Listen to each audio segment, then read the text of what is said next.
굉장히 원초적인 질문이긴 하지만 여러분은 귀신이 쫓아다닌다면 어떻게 하실 건가요? 보통 이런 경험을 하는 사람들은 그리 흔하지는 않겠지만 정말로 귀신이 여러분을 끝까지 쫓아온다면 과연 어떻게 할까 고민이 되실 겁니다. 물론 무당을 부르거나 기도를 하거나 하는 방법들을 떠올리시겠지만 사실 이런 상황에 처했을 때 고민되는 지점들이 생각보다 많을 겁니다. 이대로 집에 가도 되는 걸까? 집까지 쫓아오면 어떻게 해야 할까? 귀신이 안 떼어지면 평생 붙어 있어야 하는 걸까? 등등 부차적인 문제들이 많겠죠. 오늘은 공파학과 학생 한 분이 일터에서 만난 분의 실제 일화를 소개해드리려고 합니다. 이런 삶을 산다는 것은 과연 어떨까 생각하니까 공포 그 자체가 아닐까 싶네요. 가시죠. 안녕하세요. 공포학과를 오랜 기간 시청하고 있는 학생입니다. 아주 가끔씩 그 형님을 만나뵐 때가 있는데 그때마다 차마 눈뜨고 볼 수 없을 정도로 딱합니다. 솔직히 이제는 무서움이 먼저 들어서 다가가기가 쉽지 않은 것도 사실이죠. 저는 전기 배선을 까는 일을 하고 있고 때마다 장소를 가리지 않고 일을 하고 있습니다. 어디든 돈이 되는 곳이면 직접 가서 일을 하고 돈을 받는 삶을 살고 있죠. 조금 기형적이긴 하지만 공사하는 곳마다 같이 움직이는 팀도 있고 다른 팀에서 저에게 하청을 줘서 대대행처럼 일을 할 때도 있습니다. 서로는 차치하고 그 형님을 만나게 된 것은 지난해 초였을 겁니다. 전기 노가다를 하다 보니 여러 종류의 노가다와 협력업체의 직원들을 볼 수 있습니다. 그중 이 형님은 그 누구보다 말 수도 없으시고 묵묵하게 일만 하시는 분이었죠. 솔직히 현장에서는 너무 힘들기도 해서 일과 관련한 내용이 아니면 그리 대화가 많지 않습니다. 작업이 끝나면 지치고 피곤하기 때문에 같이 놀거나 하는 경우도 없죠. 물론 케바케겠지만 저 같은 경우는 그래도 나름 젊은 축에 속했고 대부분 현장에 계신 분들은 최소 40대 이상인 분들이 많아서 접점이 적기도 했습니다. 근데 이 형님이 제 신경을 쓰이게 한 것은 다름 아닌 이 형님의 이상한 행동 때문이었죠. 포설을 하다 보면 다같이 무거운 걸 들고 나를 때가 있는데 아주 이따금씩 갑자기 옮기다 말고 가만히 서서 다른 곳을 쳐다보고 있더군요. 쉽게 예를 들면 무거운 짐을 다같이 영차영차 옮기는 와중에 가만히 멈춰선다는 거죠. 안 그래도 힘들고 짜증나는 와중에 이러고 계시니까 화딱지가 날 수밖에 없었습니다. 너무 위험하기도 해서 처음 그 광경을 목격했을 때는 놀라서 소리를 쳤습니다. 근데 같이 하고 있는 형님 한 분이 에이 그냥 냅둬 우리끼리 가면 돼 라고 하시는 겁니다. 상식적으로 같이 물건을 움직이다가 한 사람이 가만히 서 있으면 다른 사람들은 힘이 더 들고 가던 길이 막히니 화가 나는 게 맞습니다. 근데 옆에 있던 사람들은 마치 아무렇지도 않은 것처럼 그 형님을 자연스럽게 피해서 물건을 옮기고 있었고 제 눈에는 그게 너무나도 이상했습니다. 마치 저 혼자 비정상인 것 같은 느낌에 한동안 아무 말 없이 가만히 일만 하다가 잠깐 담배 필 수 있는 시간이 있어서 담배를 태우다가 아까 저를 말린 형님에게 물었죠. 그랬더니 하는 말이 김씨 형님 가끔 저럴 때가 있는데 웬만하면 못 본 체 하라고 하더군요. 정신적으로 아프신 건가 아니면 몸이 아프셔서 잠시 쉬시는 건가 전혀 이해하지 못했습니다. 일단 알겠다고 말했지만 이제부터는 그 형님이 계속 신경 쓰이더군요. 그런데 이 형님이 하던 일을 멈추고 다른 곳을 쳐다보는 행동은 하루에도 몇 번씩 보였습니다. 밥을 먹다가도 갑자기 일어서서 화장실을 간다거나 커피 한 잔을 들고 식당에서 나왔다가 갑자기 뒤로 돌아 식당으로 들어가 다시 테이블에 앉는 등 당최 이해할 수 없는 행동을 하셨죠. 거의 일주일 정도를 이런 광경을 보다 보니까 호기심이 들 수밖에 없었습니다. 그렇다고 몸이 안 좋을 수도 있으니까 직접 묻지는 못했고 저번에 저에게 말씀 주셨던 형님에게 다시금 자세히 여쭤보게 되었죠. 작업을 하다가 슬쩍 물어보니까 대답은 안 하시고 저녁에 소주나 한잔하자고 하시더군요. 너무 궁금한 것도 있었지만 혹시나 제가 실수를 하는 건가 싶기도 했습니다. 아무튼 일과가 끝나고 저녁에 형님과 근처 노포에서 술을 마시게 되었는데 이때 들은 이야기가 지금에서도 믿기지 않을 정도로 소름이 끼쳤죠. 원래는 이 팀에서도 엄청 활발하시고 분위기를 주도할 정도로 성격이 쾌활하시다고 하더군요. 게다가 짬바도 높아서 일도 잘하시고 배우러 온 젊은 사람들도 잘 따랐다고 하고요. 문제는 언젠가 군대에 가기 전인 대학생이 한 번 일을 하러 왔답니다. 반년 정도 일을 한다고 하고 왔는데 싹싹하기도 하고 일도 열심히 하려고 해서 다들 예뻐라 했는데 특히 이 형님도 이 친구를 엄청 잘 챙겨줬다고 합니다. 젊은 친구가 나이가 지긋한 형님들인데도 항상 따라다니면서 재밌는 이야기도 하고 마실 거나 간식거리부터 시작해서 잡다한 일은 혼자 도맡을 정도로 예의가 있었답니다. 그러다 중대재해가 발생한 겁니다.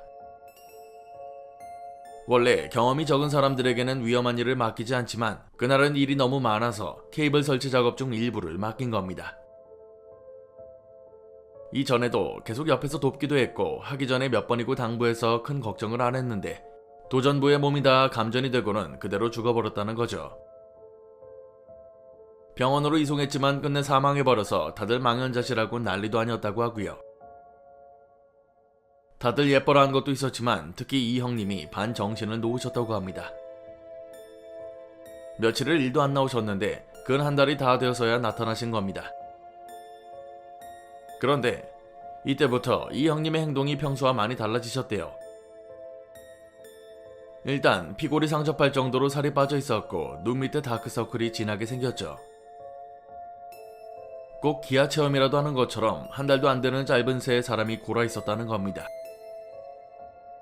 다른 사람들도 형님한테 무슨 일이 있는 거냐고 물었지만 대답도 없으셨고 처음에는 다들 죽은 그 친구 때문에 상심이 커서 그런 줄만 알았답니다. 근데 이 형님이 원래 술을 아예 안 드시는 분입니다. 소주를 한 잔만 마셔도 얼굴이 벌개지고 그대로 주무시는 분인데 매일 밤마다 술을 드시는데 본인의 한계치인 딱 2잔을 드시고 바로 주무신다는 거죠. 같은 숙소에 있는 분들의 말에 따르면 소주 몇 병을 숙소에 사다 놓고 매일 밤마다 집에 오면 소주를 입에 털어넣고 골아 떨어지는데 이게 소주를 마시는 게 아니라 마치 약을 먹는 것처럼 마신다는 거죠. 거의 한 달가량을 그렇게 살고 있으니 옆에 있던 사람들도 미칠 노릇이었대요. 말은 없지 시체마냥 사람이 골아있지 안 먹던 술까지 먹으니 걱정이 될 수밖에 없었습니다. 그래서 도저히 안 되겠다 싶어서 대체 왜 그런 거냐고 따지듯 물었답니다. 그런데도 끝까지 입을 안 열고 계셨는데 언젠가 작업을 하다 말고 지금 저에게 말을 하시는 형님 손을 잡아 끌고는 밖으로 뛰쳐나가더랍니다. 무슨 수류탄이라도 터지는 것처럼 뛰쳐나가는데 다들 멍하니 그 모습을 보고 있었대요. 손에 이끌려 나간 형님은 이젠 이 형 도저히 안 되나 보다 싶었답니다. 그런데 말도 없이 아무도 없는 공사장 구석진 곳으로 끌고 가서는 귓속말을 하는데 처음에는 소스라치게 놀라서 뒤로 자빠질 뻔했대요. 근데 그런 사람한테 더 다가와서는 귓속말로 말을 하는데 그럼 여기 있어. 계속 내 앞에 나타나는데 지금 아니면 말 못해. 제발 나 좀 살려줘. 이놈이 어딜 가든 따라오고 있어. 이것 때문에 나 집에도 못 가. 제발 나 좀 살려줘. 진짜 정신 나가는 줄 알았답니다. 겁에 질려서는 귀를 가리고 있던 손을 벌벌 떨면서 말하는데 진짜 정신병자처럼 계속 제발 나 좀 살려달라고 애걸복걸하더래요. 약간 당황해서 형님 술 드셨냐고 혹시 어디 아프시냐고 물었는데 그냥 내가 하는 말 좀 믿어달라고 그 죽은 놈이 계속 쫓아온다고 하더라는 거죠. 이 형님의 행동을 이해하는 데 꽤 시간이 걸렸고 나중에 얼추 해결이 되어서 들은 이야기들을 종합해보니까 모든 퍼즐이 맞춰졌습니다. 감전당해 죽은 사람이 어딜 가든 형님을 쫓아다녔고 심지어 숙소까지 쫓아오는 바람에 아예 집에도 못 가셨대요. 집에 처자식이 있는데 혹시나 거기까지 쫓아와서 해코지할까봐 그런 거라고 하더군요. 이따금씩 이상한 행동을 하는 이유는 옆에 와서 예전 살아있을 때처럼 말을 건답니다. 형님 조금 있다가 소주 한잔 하시죠. 형님 오늘 한밭집 메뉴가 불백이라는데 조금만 더 힘내시죠. 이런 시시콜콜한 말을 해대는데 이게 귀신이다 보니까 미칠 정도로 무섭더랍니다. 저녁마다 술을 마시는 이유 또한 자꾸 슈퍼에 나가자고 하는 등 숙소 방까지 쫓아와서 말을 건다는데 도저히 보고 들을 수가 없어서 술을 먹고 잤던 거였습니다. 이날도 계속 옆에서 말을 거는데 못 본 척하고 있다가 옆을 보니 사라지고 없어서 그대로 형님 손을 잡고 뛰어가서 살려달라고 했던 거였죠. 아실지 모르겠지만 생각보다 공사 현장에서는 재해 사고가 많이 발생합니다. 그 중에는 사망사고도 많은데 그러다 보니 경험이 많은 사람들이 제사를 지내기도 하죠. 그로부터 며칠 뒤 잠시 쉴 때가 있었는데 그때 미리 사다 놓은 음식들로 사고 현장 근처에 가서 다같이 제를 올리고 명복을 빌었답니다. 뿐만 아니라 그 사람의 이름을 A라고 하면 일을 하다가도 A야 이제 집에 가야지, 얼른 집에 가서 효도해야지 등등 정말 살아있는 사람에게 말하는 것처럼 다른 곳으로 가라고 말했답니다. 거의 일주일 정도를 A가 없는 곳에서 마치 있는 것처럼 말을 해줬는데 언젠가 이 형님이 이제 없다, 어젯밤에도 안 따라왔어 라고 하셨대요. 그리고 나서 지금 말씀드린 내용들을 하나하나 다 설명했다는 거죠. 그런데 그 바로 다음날에 또 형님이 같은 행동을 하셨다는 겁니다. A가 사라진 게 아니었던 거죠. 그게 6개월 전의 일이었는데 그간 별의별 수단과 방법을 가리지 않고 다 해봤는데 아무런 효과도 없었고 심지어 보살이니 무당이니 다 데려왔지만 전혀 나아지지 않았다는 거죠. 이 때문에 형님은 거의 1년가량을 집에도 못 가고 있었고 가끔 형수님과 자식들이 현장 근처로 오거나 아예 밖에서 만난다고 하더군요. 형님이 가장 두려워했던 게 혹시라도 자기가 죽은 게 형님 때문이라고 생각할까봐였답니다. 그러니 더욱 병적으로 행동했던 거겠죠. 최근에도 형님이 일하는 모습을 멀리서 봤지만 역시나 그대로였습니다. 여전히 말이 없으시고 이따금씩 멈춰서서 다른 곳을 보기도 하셨죠. 현장 뛰면서 다양한 일들이 많았지만 지금도 잊혀지지 않고 지금도 보는 광경이라 섬뜩합니다. 이야기는 여기까지입니다. 죽은 사람이 생전 친했던 사람 앞에 나타난다는 이야기는 덜어 있습니다. 아마 본인이 죽은 걸 모르는 게 아닐까 싶은데요. 이게 대충 천도한다고 해결되지 않는 문제라 앞으로가 더 걱정이네요. 언제까지고 안 보이는 척 피해버릴 수 없는 노릇이라 참으로 안타깝습니다. 공포학과를 오래 수강하신 분들이라면 제가 예전에 소개해드린 백화점 이야기 아실 겁니다. 백화점에 입점한 의류가게에서 알바한 분이 매장 실장님이 이상하다고 한 이야기였죠. 옷을 가지러 창고로 가야 되는데 절대로 안 가시고 꼭 알바를 시켜서 다녀오라고 한대요. 그리고 위층으로 갈 때 절대로 가게 오른쪽으로 안 간다는 거죠. 특히 백화점 마감할 때 불을 끄는데 불이 꺼지면 비명을 지르고 밖으로 뛰쳐나간다는 겁니다. 나중에 회식할 때 들었던 건 전에 일했던 여자 알바생이 있었는데 실장을 그렇게 잘 따르고 일도 열심히 하던 학생이었답니다. 근데 남자친구랑 싸우고 자취방에서 스스로 목숨을 끊었다는 거죠. 문제는 매장에서 일을 하고 있으면 꼭 저 끝 에스컬레이터부터 실장님 하면서 달려오는데 뒤에 와서 끌어안는다는 겁니다. 평소에도 그런 행동들을 자주 했는데 진짜 산 사람처럼 그 느낌이 그대로 든다는 거죠. 창고에 들어가면은 거기서도 실장님 하면서 말을 거는데 그때마다 도망간다고 하고요. 당시 이 이야기가 백화점에 있는 모든 점포에 소문이 날 정도로 유명했다고 합니다. 지금은 해당 백화점이 망했는데 당시 제가 올렸을 때 유튜브 댓글에 이 이야기 안다고 정확하게 의류 브랜드 이름까지 작성해 주신 분이 있었습니다. 저는 문제 생길까봐 애초에 백화점 이름이나 의류 브랜드는 말도 안 했는데도 말이죠. 근데 이런 상황은 딱히 방법이 없습니다.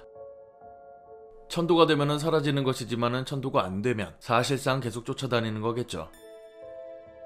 백화점 이야기의 당사자도 그랬는데 아마 오늘 이야기의 주인공도 마찬가지가 아닐까 싶네요. 오늘 강의는 여기까지입니다. 재밌게 봐주셨다면 공포학과의 수강 신청 부탁드립니다. 공포학과 M교수였습니다.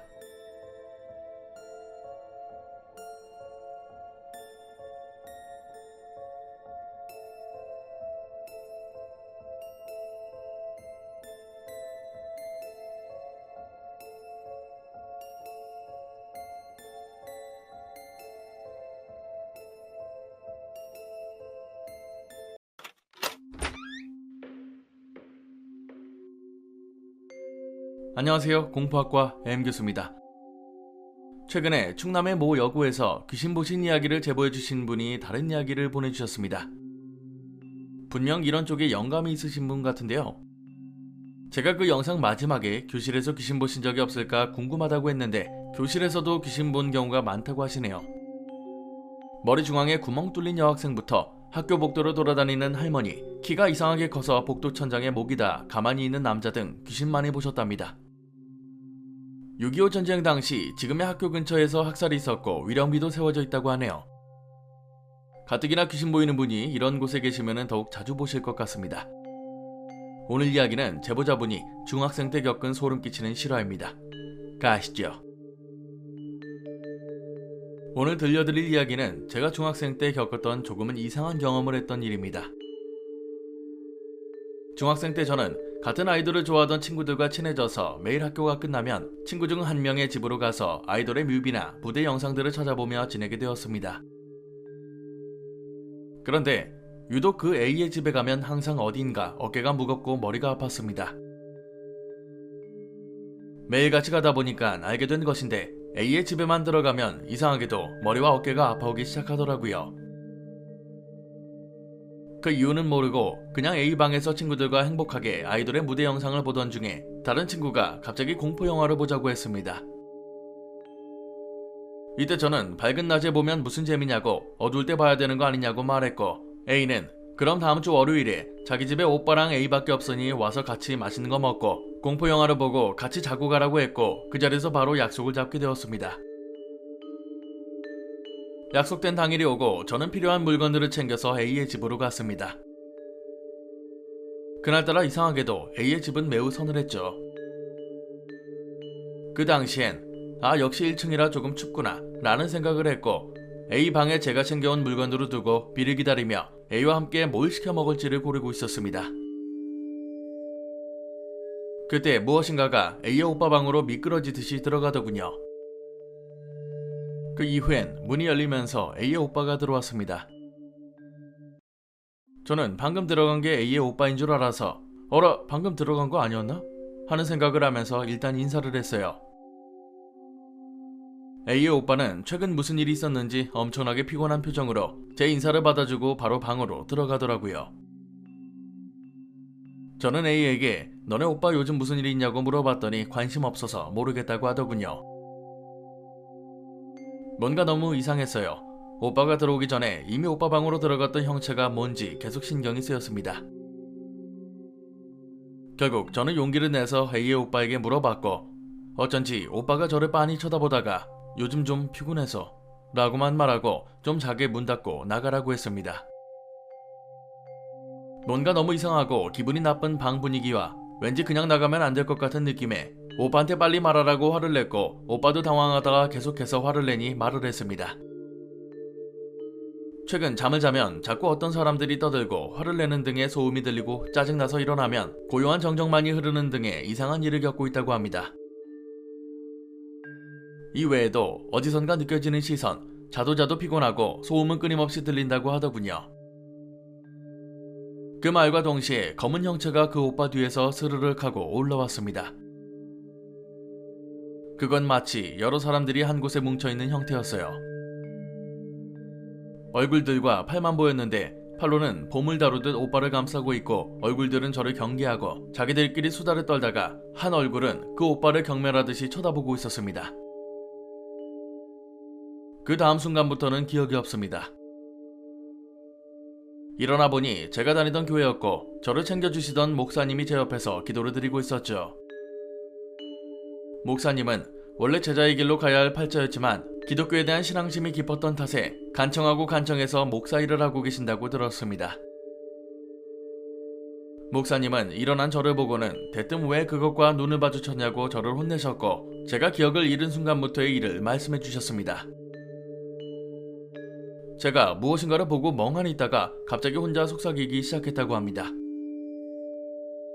이상하네, 이상해 와 같은 말들을 계속해서 반복했다고 했죠. 그러면서 때로는 경멸하듯이 경계하듯이 재밌다는 듯이 낄낄거리면서 혼자 무엇인가를 중얼거렸다고 합니다. 그러더니 막 오빠한테 달려들어서 내 인형 돌려라, 네가 태워먹은 내 인형. 이라고 애기 같은 목소리로 말하면서 때리려고 하다가 막 울면서 미안하다고 하다가 갑자기 사랑하는 사람에게 대하듯이 애교를 부리기도 하고 미친듯이 가리키면서 웃기도 하기를 반복했다고 합니다. A와 오빠는 당황해서 저를 진정시키다가 문득 목사님이 생각나 바로 절 데리고 그 교회로 온 것이었죠. 저는 2시간 가까이 계속해서 위의 행동들을 반복했다고 하더군요. 그러면서 목사님을 죽일 듯이 노려보고 침을 뱉는 등의 행동을 하는 등 확실히 평소와 다른 느낌이 들었다고 합니다. 결국 목사님은 저에게 소금을 뿌리시고 제 손을 잡고 기도를 하기 시작했던 겁니다. 그러더니 제가 거품을 물고 쓰러져서 엉엉 울더니 이내 잠잠해졌다고 했죠. 그리고 다시 제가 깨어났던 거였어요. 그 이후로 A와는 사이가 틀어져 어떻게 됐는지 모르겠지만 확실한 건 A의 오빠가 그 후에 큰 사고로 당해서 먼저 기나긴 여행을 떠나게 되었습니다. 오토바이를 타고 가다가 정면으로 오는 차와 교통사고가 났는데 오토바이와 함께 날아가더니 불이 붙어서 참 끔찍한 일이 일어났다고 하더군요. 참으로 이상한 일이었습니다. 아직까지 A에게 연락을 못하고 있지만 부디 A의 오빠가 좋은 곳에서 행복한 여행을 하고 있었으면 좋겠습니다. 이야기는 여기까지입니다. 이야기를 보면 확실히 제보자분이 영감을 지니고 있는 것 같습니다. 친구 오빠한테 붙어있는 귀신을 느낄 정도면 말이죠. 조금 궁금한 건 네가 사주는 인형을 달라고 했다는 게 어떤 이유일지가 궁금하네요. 분명 오빠분과 관련 있는 원혼일 것 같은데 자세한 내용은 확실히 알 수가 없네요. 연인 사이에 있던 분이 아니었을까 싶기도 하고요. 매번 느끼는 거지만 이렇게 귀신 보이고 기운도 느끼시는 분들은 일상이 힘드실 것 같아요. 원치 않는 경험을 해야 되니까 더 힘드시지 않을까 싶네요. 오늘 강의는 여기까지입니다. 재밌게 봐주셨다면 공포학과의 수강 신청 부탁드립니다. 공포학과 M교수였습니다.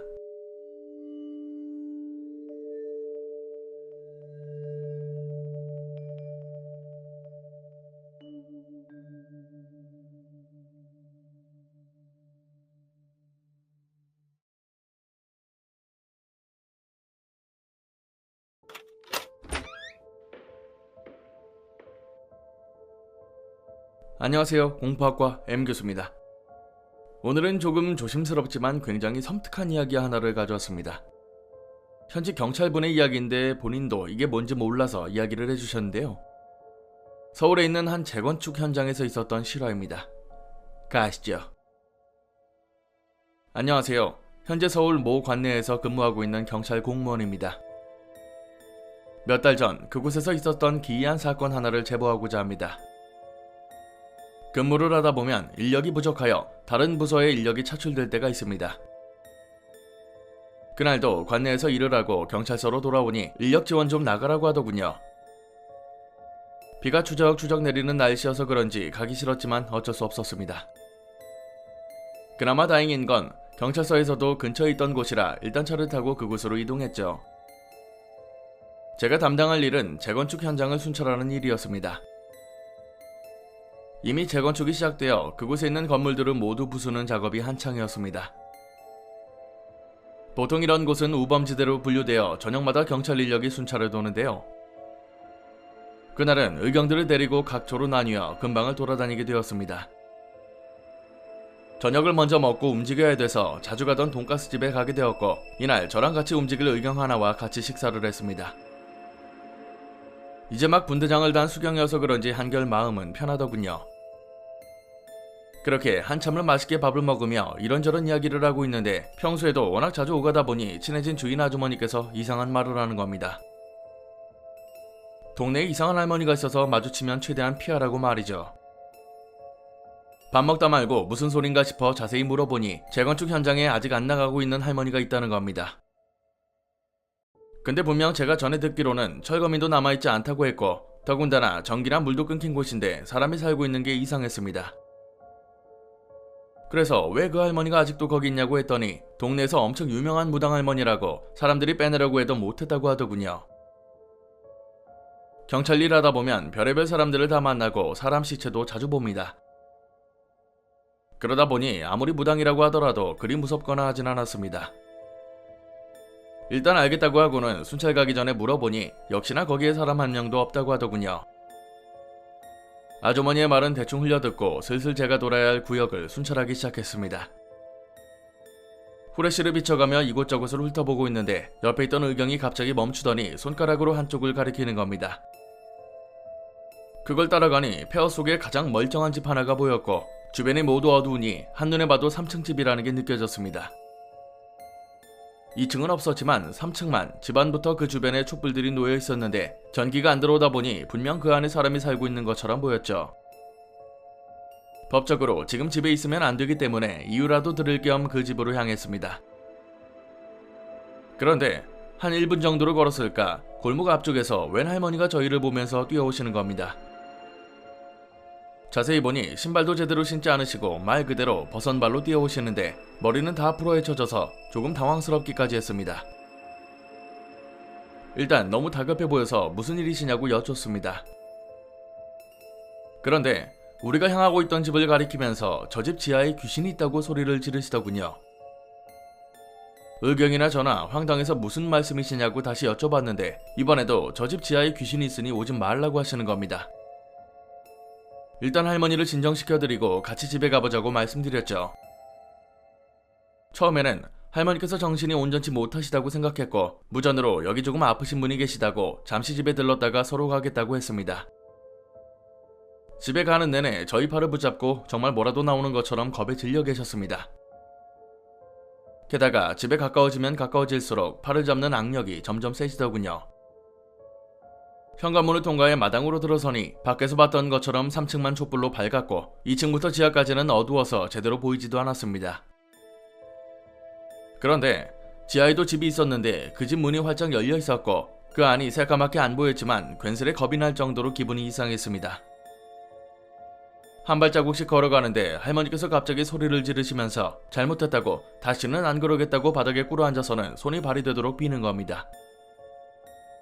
저희 둘 다 당황해서 대체 왜 그러시냐고 일단 3층 집으로 들어가자고 말렸지만 전혀 말이 안 들리시는지 계속 소리를 지르고 급기야 나중에는 울기까지 하셨습니다. 계속 죄송하다, 다시는 그러지 않겠다고만 반복하시는데 이게 뭔가 정신적으로 문제 있는 게 아니라 정말로 사람한테 비는 것처럼 보였죠. 어렸을 때 아버지한테 혼났던 것처럼 너무 리얼하게 빌고 비는 겁니다. 안 되겠다 싶어서 할머니를 부축해 건축 현장을 빠져나와 차로 모셨습니다. 어찌나 힘이 좋으신지 장정 둘이 겨우 끌고 나왔는데 나오는 도중에도 계속 뒤를 돌아보시고 그쪽으로 가려고 하셔서 한참 애를 먹었습니다. 일단 담당 부서에 인계를 해서 겨우 상황을 끝마쳤는데 아무리 봐도 뭔가 찝찝하더군요. 다시 서로 복귀하려고 하는 찰나 같이 있던 의경의 물끄러미 저를 보고 있더군요.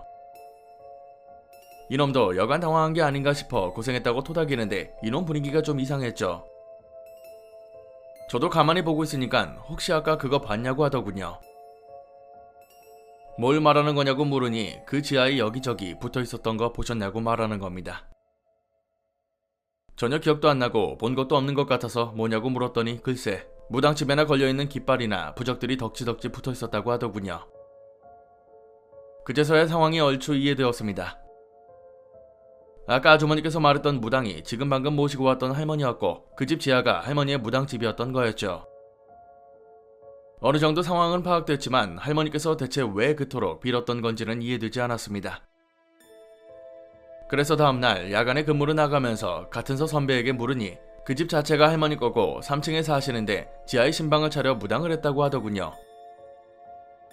동네에서 워낙 오래 무당으로 계셨고 나름 영험한지라 주변에서도 유명했다고 합니다. 헌데 재건축에 들어가면서 그 집을 내놓으셨고 이주 기간에 나가셨는데 언젠가부터 다시 돌아와서 살고 계신다는 겁니다. 몇 번이고 찾아가서 나가셔야 한다고 으름장도 놨는데 그때마다 한결같이 지금 나갈 수 없다고 나가면 신이 노하신다는 말을 하시더래요. 안 그래도 곧 그 집을 허물어야 해서 곧 강제 철거에 들어가야 되는데 골치라고 하더군요. 나름 경찰 생활 오래 했지만 이런 경우는 처음 경험해봅니다. 생각해보니 만약 정말로 신이 그 집에서 버티고 있어서 못 가는 것이고 이 때문에 우리 앞에서 할머니께서 그토록 빌고 있던 거라고 생각을 하니 섬뜩하더군요. 이야기는 여기까지입니다. 보통 무당들은 자신이 모시는 신의 명령에 따라 움직인다고 하죠. 결혼을 못하거나 먹는 음식까지도 신의 뜻에 따라야 된다고 합니다. 신이 그곳에 머물고 싶은데 정작 모시는 사람이 옮긴다고 하니까 노했던 게 아닐까 싶습니다. 이게 몇 달 전 일이라고 하는데 과연 지금은 어떻게 되었을지 궁금하네요. 오늘 강의는 여기까지입니다. 재밌게 봐주셨다면 공포학과의 수강 신청 부탁드립니다. 공포학과 M교수였습니다.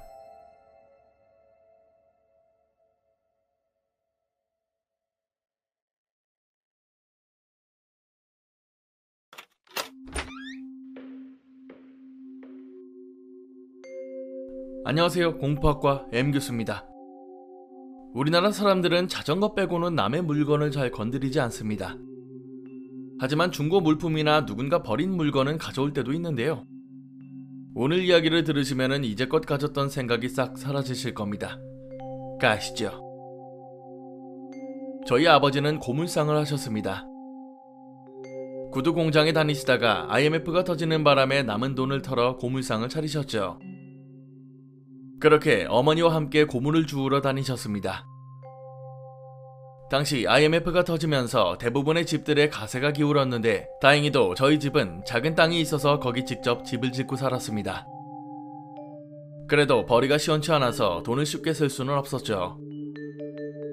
당시 집에 들이는 가구들은 대부분 사지 않고 일을 하시며 주운 가구들로 사용하곤 했습니다. 식탁, 의자, 책상 등등 심지어 연탄난로까지 남이 버린 것을 가져와 사용했으니까요. 아마 나이가 지긋한 분들은 얼추 아실 겁니다.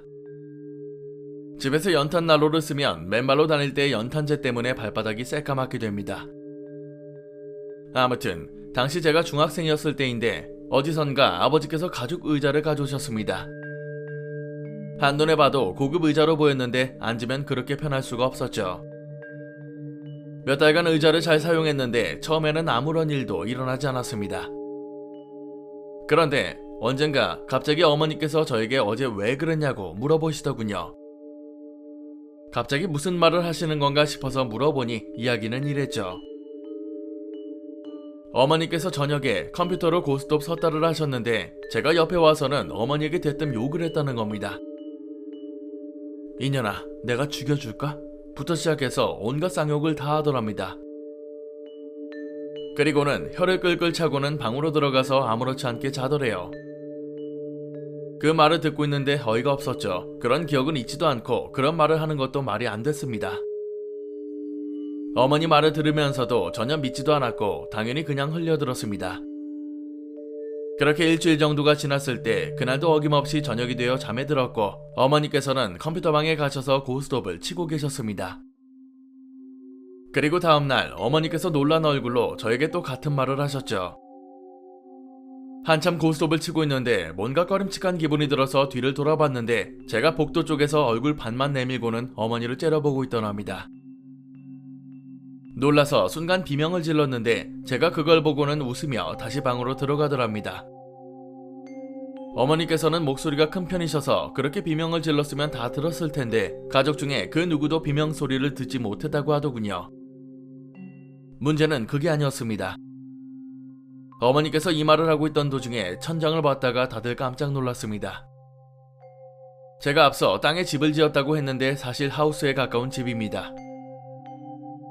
그래서 천장이 나무 판자로 막혀 있는데 그 판자에 새까만 발자국이 몇 개나 찍혀 있는 겁니다.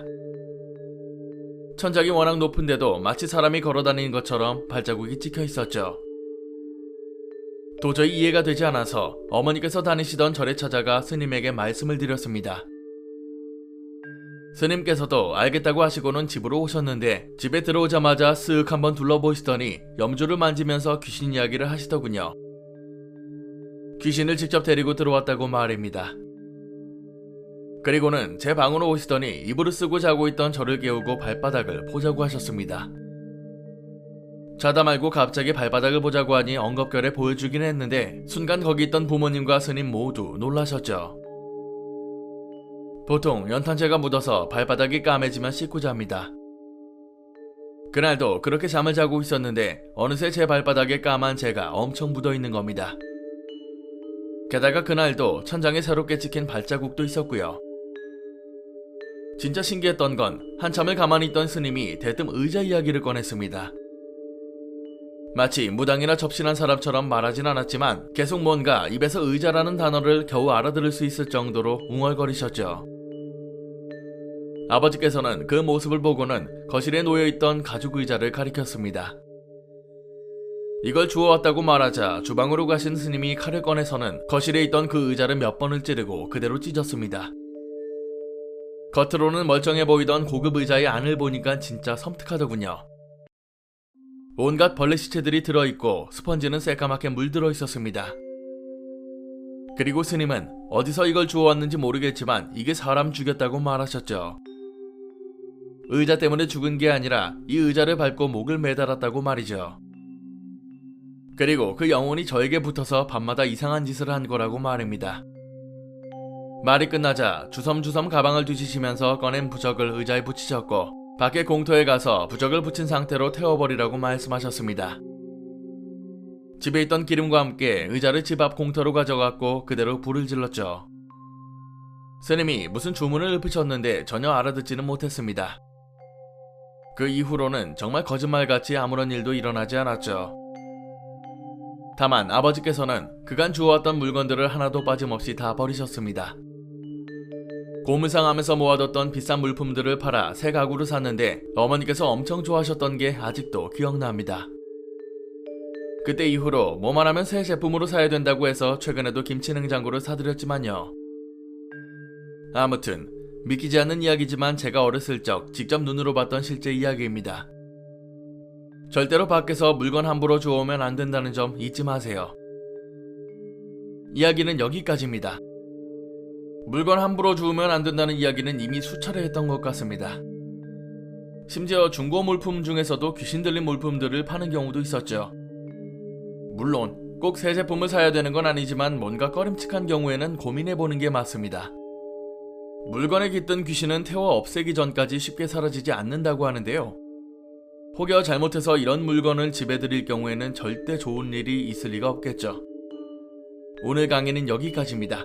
재밌게 봐주셨다면 공포학과의 수강 신청 부탁드립니다. 공포학과 M교수였습니다.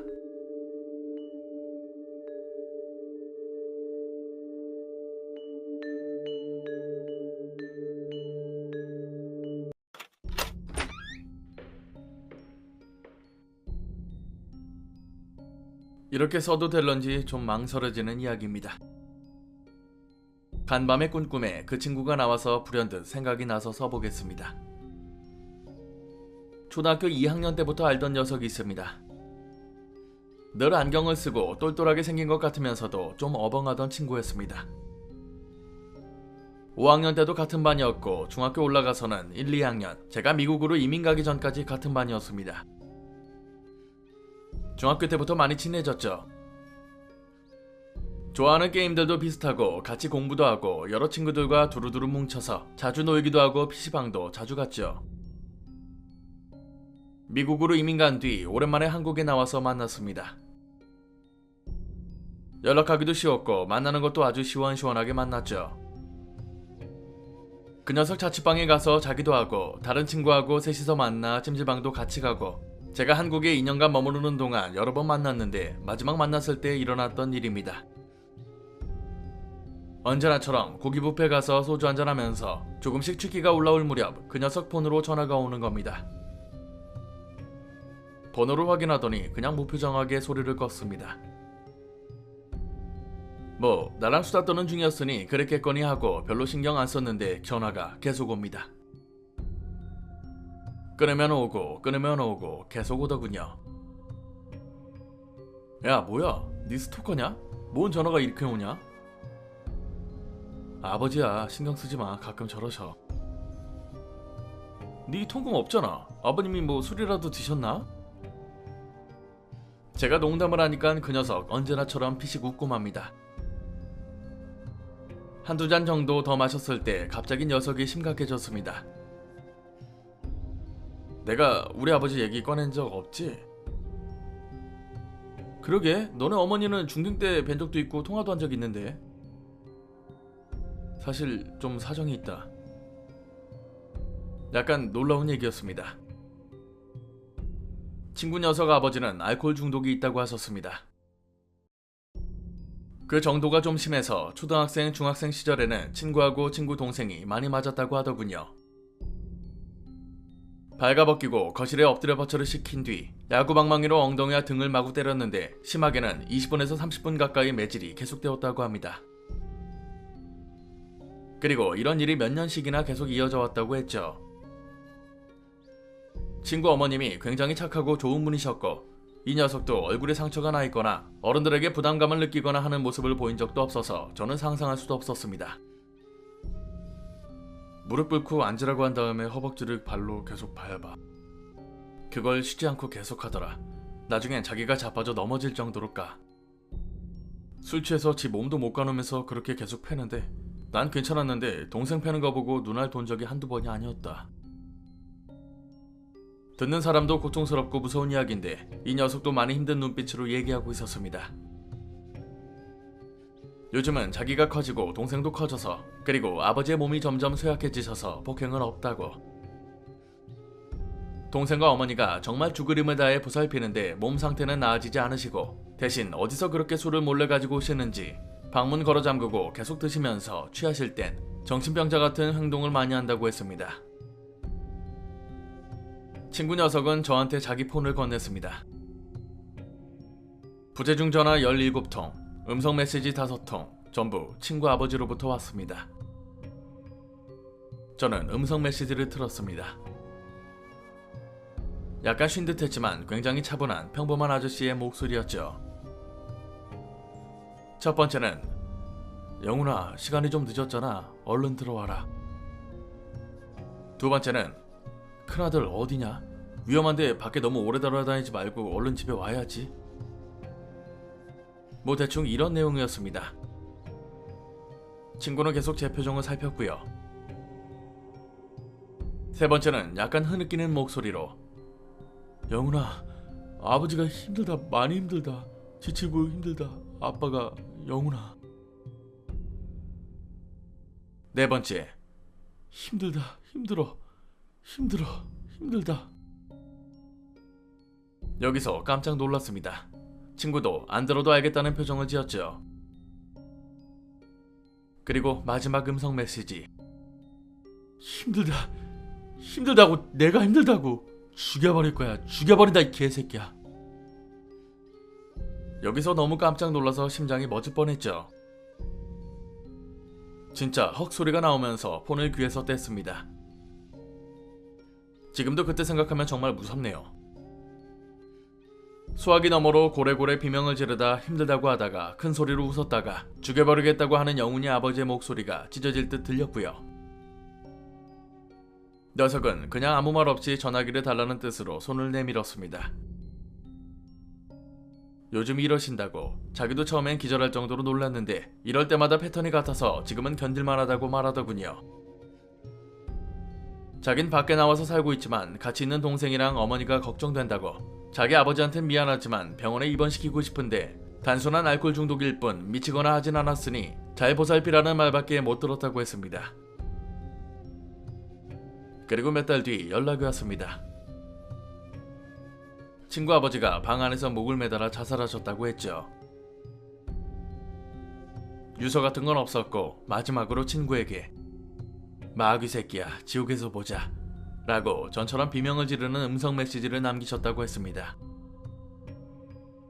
친구는 조금 떨리는 목소리로 오지 않아도 된다고, 자기가 연락할 테니까 잘 지내라고 하고는 전화를 끊었습니다.